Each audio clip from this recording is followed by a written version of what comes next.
काउकुती लाग्नु अथवा लगाउनु tickle मलाई काउकुती नलगाऊ Don't tickle me Don't tickle me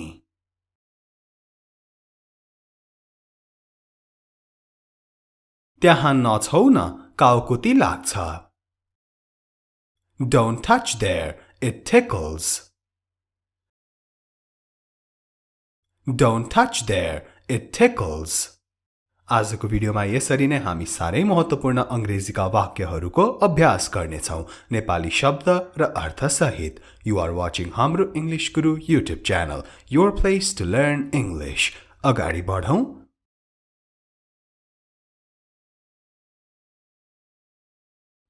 चिच्चाउनु अथवा चिच्चाहट scream उ चिच्चाउन थाल्यो He started screaming He started screaming अब चिच्चाहटको अर्थ लागेको मैले चिच्चाएको सुने अथवा चिच्चाहट सुने I heard a scream I heard a scream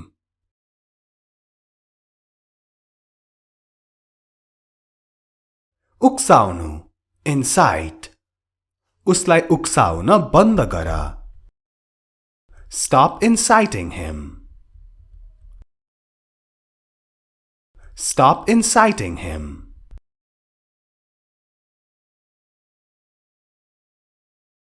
अर्को पनि वाक्य हेरौं उसलाई उक्साउने कोशिश नगर Don't try to incite him Don't try to incite him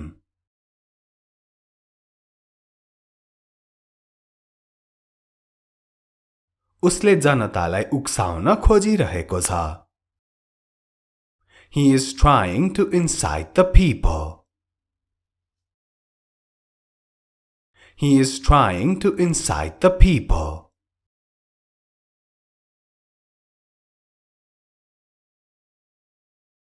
अर्को पनि हेरौं कसैले तिमीलाई मेरो विरुद्धमा उक्साएको छ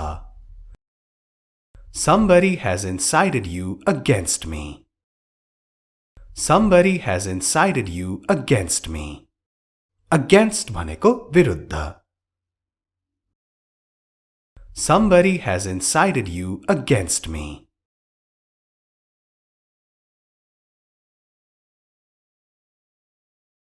उसले आफ्नो भाषण घोक्यो He crammed up his speech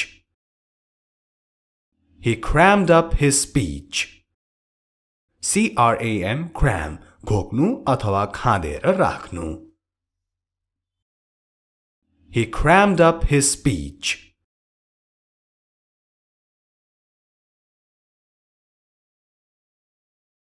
उनले आफ्ना सबै लुगा झोलामा खादिन् She crammed all her clothes into the bag. She crammed all her clothes into the bag.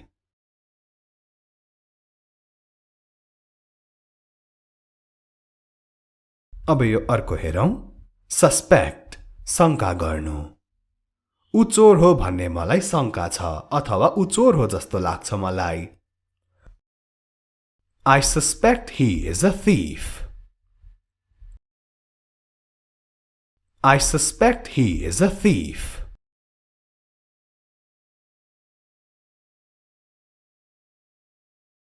मलाई शंका छ कि उसले झूट बोलिरहेकी छे I suspect she might be lying. I suspect she might be lying.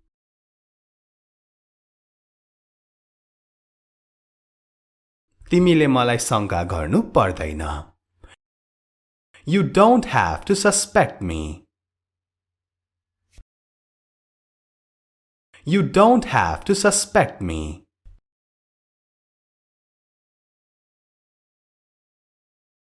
यो हेरौं अब बाधा पुर्याउनु hinder मेरो काममा बाधा नपुर्याऊ अथवा अवरोध नगर Don't hinder me in my work. Don't hinder me in my work.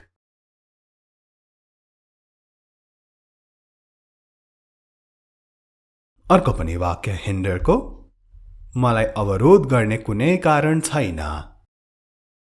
There is no reason to hinder me. There is no reason to hinder me.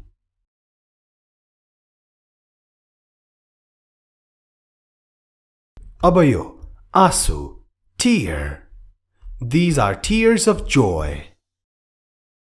यी खुसीका आँसु हुन्. यी खुसीका आँसु हुन्.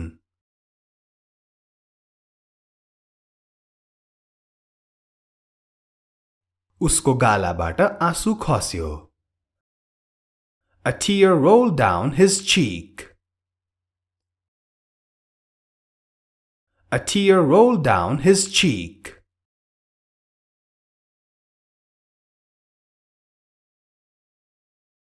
सानो, tiny. हाम्रो बैठक कोठा सानो छ. Our living room is tiny.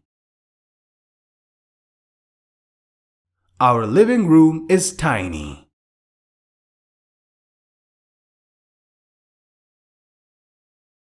अर्को पनि वाक्य हेरौं. उनको गालामा एउटा सानो कोठी छ. She has a tiny mole on her cheek. She has a tiny mole on her cheek. Mole को अर्थ हुन्छ कोठी अथवा छुचुन्द्रो. Be sure to subscribe to this channel, Hamro English Guru and Hamro Online Class. र दुवै च्यानलको सब्स्क्राइबको छेउमा भएको घण्टीलाई पनि बजाउन अवश्य नछुटाउनुहोला.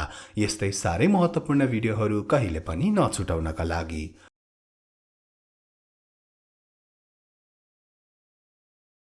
बाध्यता, compulsion. यो बाध्यता हो. It's a compulsion. It's a compulsion.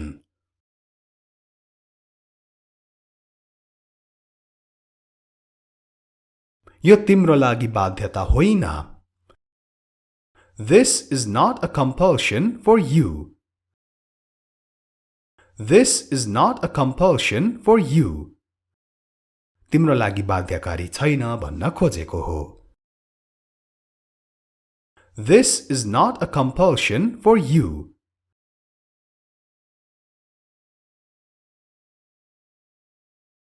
अघिको भयो compulsion. अब हेरौं compulsory. अनिवार्य. साँझको प्रार्थना अनिवार्य छ. Evening prayers are compulsory. Evening prayers are compulsory.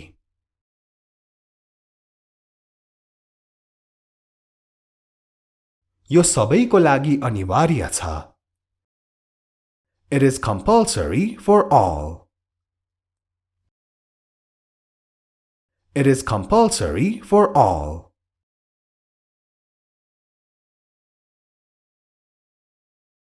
समयमा अथवा बेला, during. केही बच्चाहरू रातको समयमा रुन्छन्. Some babies cry during the night. Some babies cry during the night.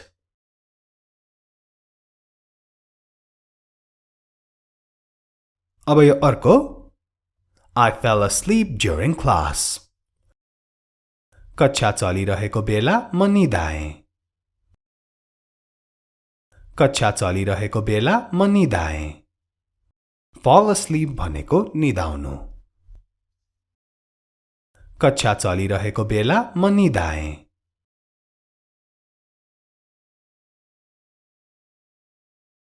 अनुमति दिनु. Give permission. मलाई अनुमति देऊ. Give me the permission. Give me the permission. Permission. Permission. Give me the permission.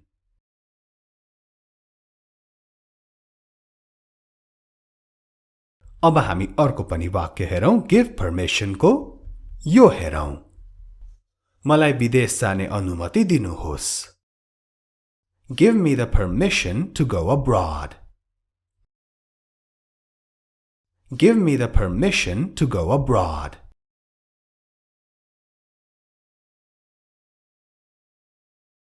विचार गर्नु अथवा मान्नु अथवा ठान्नु consider हरेक कोणबाट चीजहरू विचार गर Consider things from every angle Consider things from every angle यसको मतलब हो एकैचोटी निर्णय नगर हरेक कोणबाट चीजहरू नियाल गरेर मात्र निर्णय गर Consider things from every angle Be sure to like and share this video. अगाडि बढौं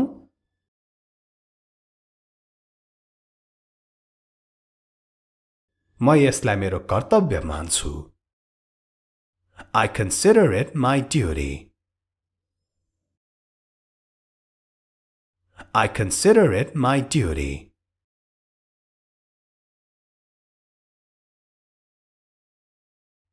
के तिमी मलाई मूर्ख भन्ठान्छौ Do you consider me a fool?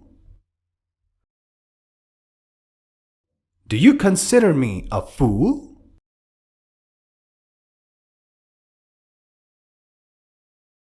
सावधानीपूर्वक अथवा ध्यान दिएर carefully यो बिस्तारै र सावधानीपूर्वक गर Do it slowly and carefully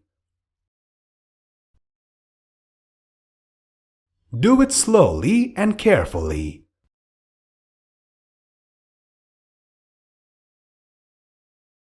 तिमीले निर्णय गर्नु अघि यसलाई ध्यानपूर्वक सोच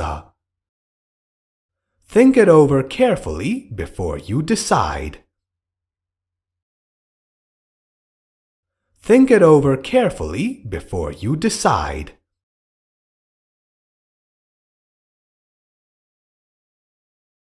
अझै अर्को वाक्य अब उनी के भन्छिन् ध्यान दिएर सुन Now listen very carefully to what she says. Now listen very carefully to what she says.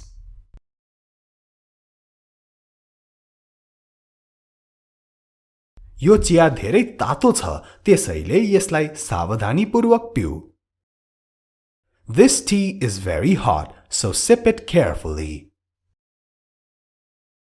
This tea is very hot, so sip it carefully. Sip, चुस्की लिँदै पिउनु. This tea is very hot, so sip it carefully.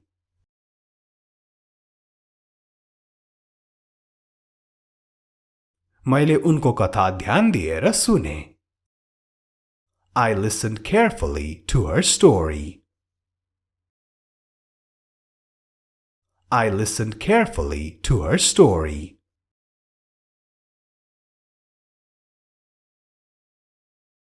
छुटकारा पाउनु get rid of. के तिमी मबाट छुटकारा पाउन चाहन्छौ अथवा खोज्दैछौ? Are you trying to get rid of me? Are you trying to get rid of me?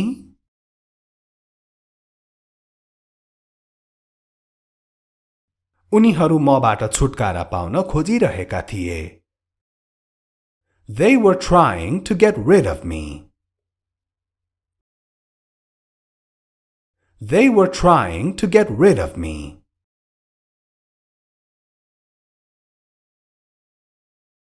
म यो खोकीबाट छुटकारा पाउन सकिरहेको छैन. I can't get rid of this cough.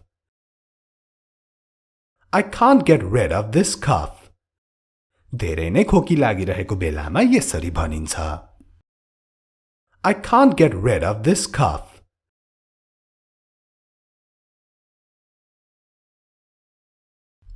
म यो टाउकोको दुखाइबाट कसरी छुटकारा पाउन सक्छु? How can I get rid of this headache? How can I get rid of this headache? आजको भिडियोलाई यति नै.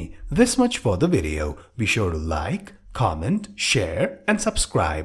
राम्ररी बस्नुहोला. Take care. Have a beautiful day.